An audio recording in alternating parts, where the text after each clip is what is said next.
Episode 7.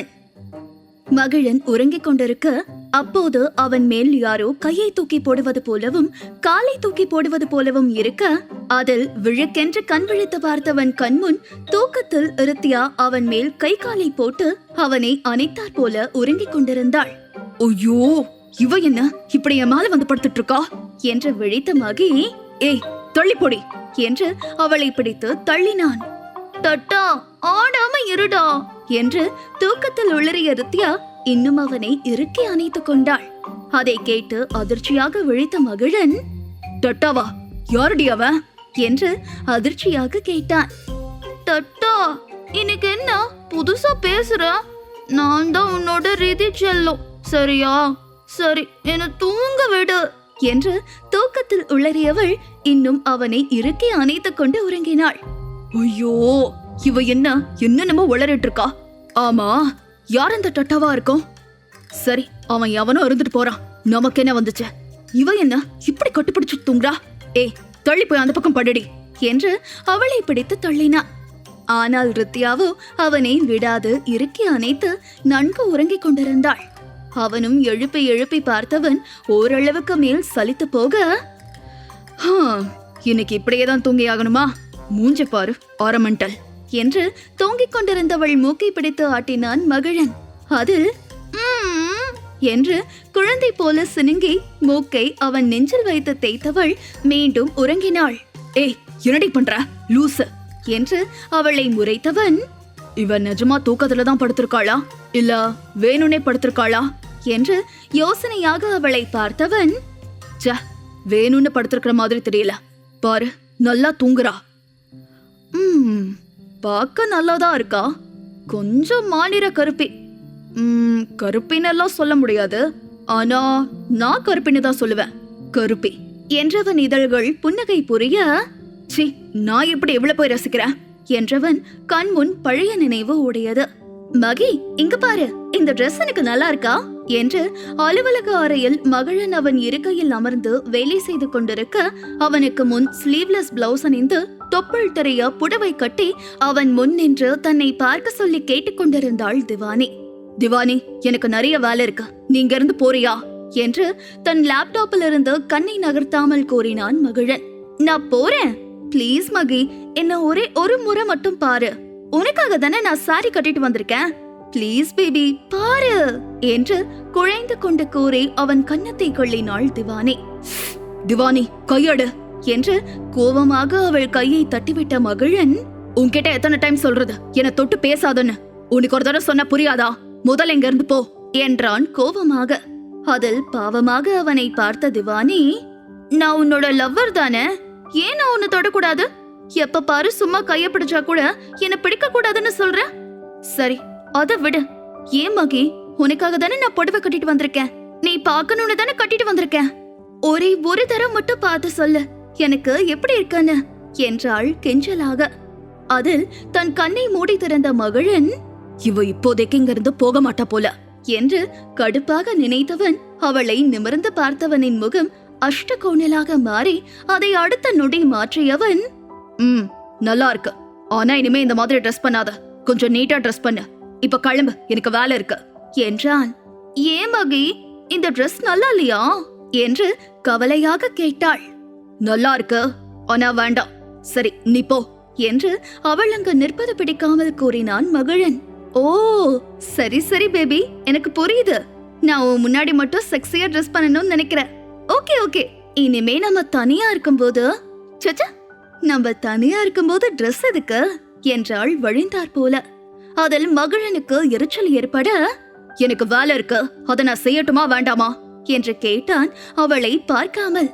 Okay okay, நான் போறேன், நீ வேலைய பாரு செல்லும் என்று மகிழன் கன்னத்தை கிள்ளிவிட்டு வேகமாக வெளியே சென்றாள்.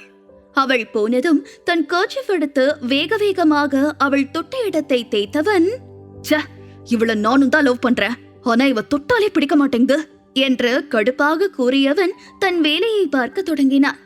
இப்போ அது மகிழன் கண்முன் ஓட, நான் திவானிய லவ் பண்ணனா? ஆமா, லவ் யூ எல்லாம் சொன்னனே. அப்படி இருக்கும்போது நான் அவளை கல்யாணம் பண்ணி லைஃப் பெட் ரெண்டுமே ஷேர் பண்ற இடத்துல தான் 2 பேரும் இருந்தோம். அப்போ எல்லாம் அவ தொட்டா கூட எனக்கு பிடிக்காது. அதுவும் அன்னைக்கு அவளை புடவையில பார்த்துட்டு வெறுப்பு தான் வந்துச்சு. நான் லவ் பண்ணின பொண்ணுகிட்டயே அப்படி இருக்கும்போது இந்த அரமெண்டலா காலையில தாலி கட்டும் போது கூட இது மூஞ்சிய ஒழுங்கா பாக்கல. எனக்கு இவளை இதுக்கு முன்னாடி தெரியவும் தெரியாது. அப்ப எப்படி இவளை என்ன தொட அலோவ் பண்ற? நான் இவளை கிஸ் பண்ணினேன். என்னோட ட்ரெஸ்ஸை இவ போடும்போது எனக்கு பெருசா கோவம் வராம அதுக்கும் அலோவ் பண்ணி இப்ப இப்படி கட்டி பிடிச்சு படுத்துட்டு இருக்கா. அப்பவும் எனக்கு கோவமோ அருவருப்போ எதுவுமே வரல. இத அக்செப்ட் பண்ண மனசு சொல்லுதே. எனக்கு ஒண்ணுமே புரியல. ஒரு நாள் கூட முழுசா முடியல. அதுக்குள்ள இந்த அரை மென்டல் என முழு மென்டல் மாதிரி தனியா பேச வச்சிருச்ச கருப்பி என்று அவள் கன்னத்தை பிடித்து ஆட்டினாள். என்ன தூங்க விடு என்று சின்ன குழந்தை போல் அழுதாள் ரித்யா. அதில் சிரித்த மகிழன், சரி சரி தூங்க தூங்க என்று அவளுக்கு தட்டி கொடுத்தான். அதில் ரித்யா அமைதியாக தூங்க அவளை பார்த்து சிரித்த மகிழன் மெதுவாக தானும் கண்ணை மூடி உறங்க தொடங்கினாள். அடுத்த நாள் காலை ரித்யா கண் விழித்து மெதுவாக எழுந்து அமர்ந்தவள் அறையை சுற்றி பார்த்து, ஆமா என்ன இடம் இது, யாரு ரூம் இது என்று சுற்றி பார்த்தாள். அப்போது அறை பால்கனியில் நின்று மகிழன் போன் பேசிக் கொண்டிருக்க, ஆங்கிரி பேர்ட். ஆமால, அந்த லூசு கூட எனக்கு கல்யாணமாகி போச்சுல என்று நினைத்தவள் எழுந்து மாற்று உடை எடுத்துக்கொண்டு குளியலறை சென்று குளித்து வேறு உடை மாற்றிக்கொண்டு வந்து பார்க்க மகிழன் அறையில் இல்லை. சரி என்று ரித்யா ரெடியாகி கீழே வர, என்ன விளையாடுறியா மகி? இப்ப எதுக்கு உடனே ஊருக்கு போகணும்னு சொல்ற? அதுவும் தனியா போறேன்னு சொல்ற என்று கோபமாக கேட்டார் மாதவி. அம்மா வேலை இருக்குமா, நான் போயே ஆகணும் என்றான் மகிழன். சரி போ, உன்னை வேண்டான்னு சொல்லல. இன்னைக்கு மறுவீடு முடிச்சுட்டு நாளைக்கு ரித்யாவையும் கூட்டிட்டு நீ கிளம்பு என்றார் அறிவழகன். அப்பா அவ எதுக்கா என்று கோபமாக கேட்டான் மகிழன். அதை கேட்டு சக்திவேல் உலகரசி முகம் வாடி போக, மாப்ள உங்க 2 பேருக்கும் கல்யாணம் ஆயிடுச்சு, அப்போ எங்க பொண்ணு உங்க கூட தானே இருக்கணும் என்று கவலையாக கூறினார். அதில் மகிழனுக்கு ஒரு மாதிரியாக, சரிங்க மாமா அவளையும் கூட்டிட்டு போறேன், ஆனா கண்டிப்பா மறுவீடு போகணுமா என்று கேட்டான். ஆமா மாப்ள அதான் முறை என்றார் சக்திவேல். மகி நீ அண்ணா வீட்டுக்கு போயிட்டு கூட அப்படியே ஊருக்கு போடா என்றார் மாதவி. சரி, அப்ப மாமா வீட்டுக்கு போயிட்டு இன்னைக்கு ஈவினிங் இல்ல நாளைக்கு காலையில கிளம்பிடுவோம் என்றான் மகிழன். இவ்வளவு நேரம் இவர்கள் பேசுவதை கேட்டுக்கொண்டிருந்த ரித்யா, ஆமா நம்ம எந்த ஊருக்கு போறோம் என்று கேட்டாள். திருப்பூருக்கு என்றான் மகிழன். திருப்பூரா? அங்க எதுக்கு என்று கேட்டாள் புரியாமல். ரித்யாமா உனக்கு தெரியாதா, மகிழன் திருப்பூர்ல சொந்தமா கார்மெண்ட்ஸ் கம்பெனி வச்சிருக்கான், நீங்க அங்கதான் போயிருக்க போறீங்க என்றார் மாதவி. திருப்பூரா? அப்போ நான் வேலைக்கு எப்படி போவேன் என்று விழித்த ரித்யா, நான் ஏற்கனவே 2 நாள் தான் லீவ் போட்டுட்டு வந்தேன், இன்னைக்கு 1 நாள் லீவ் கேட்டு வச்சிருக்கேன், நாளைக்கு போயே ஆகணும் என்றாள். அதை கேட்டு அனைவரும் விழிக்க, நீ வேலைக்கு போறியா, எங்க என்று கேட்டான் மகிழன். கோயம்புத்தூர்ல என்றாள் ரித்யா. சரி கோவை தானே, தினமும் போயிட்டு வந்துரு என்றான் மகிழன். அண்ணா 1.5 மணி நேரம்னா என்றான் திவான். அதுக்கு நான் என்ன பண்றது, அதுக்காக நான் என்ன கோவைக்கு மாற முடியுமா என்று ரித்யாவை முறைத்தவாறு கூறினான் மகிழன். யாரும் எனக்காக ஒன்னும் மாற வேண்டாம், நான் போயிட்டு வந்துப்பேன் என்று மகிழனை முறைத்தவாறு கூறினாள் ரித்யா. சரி அது அப்புறம் 2 பேரும் ஊருக்கு போய் முடிவு பண்ணுங்க, இப்போ மறுவீட்டுக்கு கிளம்புங்க என்றார் மாதவி. சரி என்று சிறிது நேரத்தில் இருவரும் கிளம்பி வந்தவர்கள் அனைவரும் சாப்பிட்டு முடித்து சக்திவேல், உலகரசி, தாரிகா மூவரும் பொண்ணு மாப்பிள்ளையை கும்பகோணத்தில் இருக்கும் தங்கள் வீட்டிற்கு அழைத்து வந்தவர்கள் இருவருக்கும் ஆரத்தி எடுத்து உள்ளே அழைத்து சென்று இருவருக்கும் மறுவீட்டு விருந்து தடபுடலாக தயார் செய்தார் உலகரசி. தாரிகா அவருக்கு உதவி செய்ய ரித்யா பாவமாக நின்றிருந்தாள். ரித்யா மாப்பிள்ளை கிட்ட பார்த்து நடந்து கோடி, வாய் கொஞ்சம் கம்மியா பேசு, மாப்பிள்ளை கிட்ட எதிர்த்து பேசிட்டு இருக்காத, அவரை ஏதாவது கோவமா பேசினா கூட நீ அனுசரிச்சு போ, ஆபீஸ் போறதுக்கு முன்னாடி சமைச்சு வச்சுட்டு போயிடு, சமாளிச்சு பல்ல என்று கவலையாக கேட்டார் உலகரசி. அம்மா உலகரசி உனக்கு எப்படி சாந்தமாலாம் பேச தெரியுமா? ஆமா என்ன கேட்ட, சமாளிச்சுப்பியா? அதான் நேத்து காலையில மனமேடையில உட்கார சொன்னல, அப்போ இதை கேட்டிருக்கணும், இப்ப கேட்டு என்றாள். அவளை செல்லமாக முறைத்த உலகரசி, சரி அப்ப கேட்கல, கேட்க நேரம் இல்ல, அதான் இப்ப கேக்குறேன்ல, சமாளிச்சு பல்ல என்றார். அவரை பார்த்து சிரித்த ரித்யா, இங்க பாரு, இன்னைக்கு உன்னோட மருமகனோட இந்த வீட்டை விட்டு போறேன். திரும்ப எப்ப நான் வந்தாலும் உன்னோட மருமகனோட தான் இந்த வீட்டுக்கு வருவேன். பெட்டியோட வரமாட்டேன். நீ என்ன பத்தி பயப்பட வேண்டாம். உன்னோட மருமகன் பெட்டியை தூக்கிட்டு அவங்க அம்மா வீட்டுக்கு போகாம பாத்துக்கோ, அவ்வளவுதான் என்று சிரித்தாள். அதை கேட்டு அவள் அம்மா தங்கை இருவரும் சிரித்தவர்கள், வால பாத்துக்கோடி, ஒரு மாதிரி படபடனே இருக்கு. திடுதுப்புன்னு உனக்கு பிடிச்சிருக்கா இல்லையான்னு கூட கேட்காம உன்னை மணமேடையில உட்கார சொல்லிட்டேன். நீயும் உக்காந்து கல்யாணமும் ஆகி போச்சு. உனக்கு இந்த அம்மா மேல கோவம் இல்லதானே என்று ரித்தியா கன்னத்தை தொட்டு கவலையாக கேட்டார். அம்மா, இப்ப எதுக்கு இப்படி கேக்குற? உனக்கு தெரியாதா எனக்கு எது சரி எது தப்புன்னு? அதனால நீ பயப்படாத. அதுவும் இல்லாம உன்னோட பொண்ணு வேற யாரையும் லவ் பண்ணல. அதனால ஓகே, சமாளிச்சுப்ப விடு. அப்புறம் அதனாலதான் நீயும் தப்பிச்ச என்றாள் சிரித்தவாறு. அவளை பார்த்து இருவரும் சிரிக்க ரித்தியாவை அணைத்த தாரிகா, அக்கா சாரிக்கா என்றாள். எதுக்குடி சாரி என்று கேட்டாள் ரித்தியா. அவளிடம் இருந்து விலகிய தாரிகா, உன்கிட்ட சொல்லணும்னு தோணுச்சு அதான் என்றாள். அவளை சந்தேகமாக பார்த்த ரித்தியா, சரி மன்னிச்சுட்டேன் என்றாள். அவளை பார்த்து தாரிகா சிரிக்க அதன் பின் சமைத்த உணவை எல்லாம் எடுத்து வந்து பொண்ணு மாப்பிள்ளையை அமர வைத்து பரிமாற இருவரும் வயிறார சாப்பிட்டு எழுந்தனர். அன்று மாலை மகிழன் வெளியே நின்று கொண்டிருக்க அங்க வந்த தாரிகா, என்ன மாமா தனியா நின்னுட்டு இருக்கீங்க என்று கேட்டாள். அவளை திரும்பி பார்த்து சிரித்த மகிழன், உங்க அக்காவை கல்யாணம் பண்ணுனா தனியா தானே நிக்கணும் என்றான். அதில் அவனை செல்லமாக முறைத்தவள், ஏன் தனியா நிக்கிறீங்க? அவளையும் கூப்பிட்டு வச்சு நிக்க வேண்டியதானே என்றாள். எதுக்குமா 2 பேரும் முறைச்சுக்கிட்டே நிக்கவா என்றான் கிண்டலாக. அதுவும் சரிதான் என்று சிரித்தவள் பெண் தன் மாமனிடம் கிண்டலாக பேசிக் கொண்டிருந்தாள்.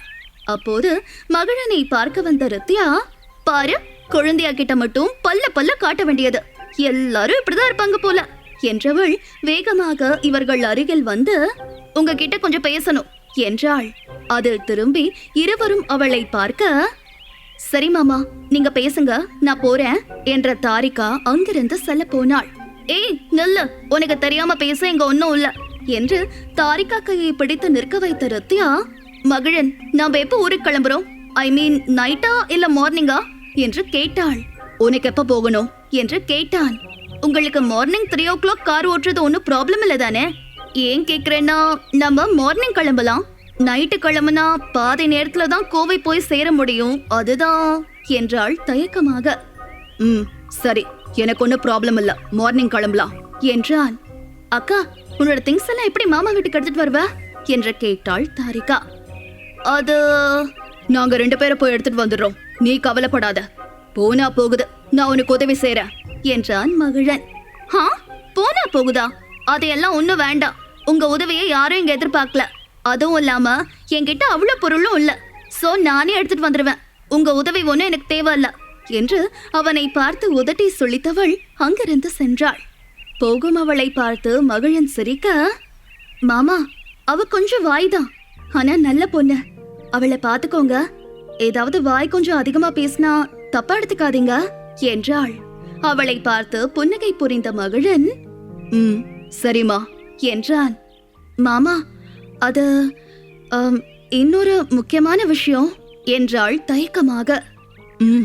என்னன்னு சொல்லுமா என்றான் மகிழன்.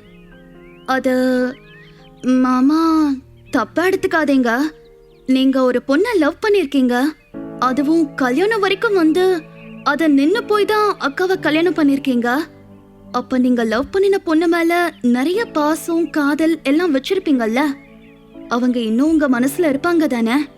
அதே மாதிரி அவங்கள மறைக்கிறது கஷ்டம்தான், எனக்கு புரியுது மாமா. ஆனா ப்ளீஸ் அதுக்காக அக்காவை ஒதுக்கிடாதீங்க, அவளை வெறுத்துறாதீங்க. சீக்கிரம் அவளை ஏத்துக்க முயற்சி பண்ணுங்க மாமா ப்ளீஸ் என்று தயங்கி தயங்கி கூறினாள். அதை கேட்டு பெருமூச்சு விட்ட மகிழன் எதுவும் பேசாமல் அவள் தலையை கலைத்துவிட்டு உள்ளே சென்றான். போகும் அவனை திரும்பி கவலையாக பார்த்தவாறு நின்றாள் தாரிகா.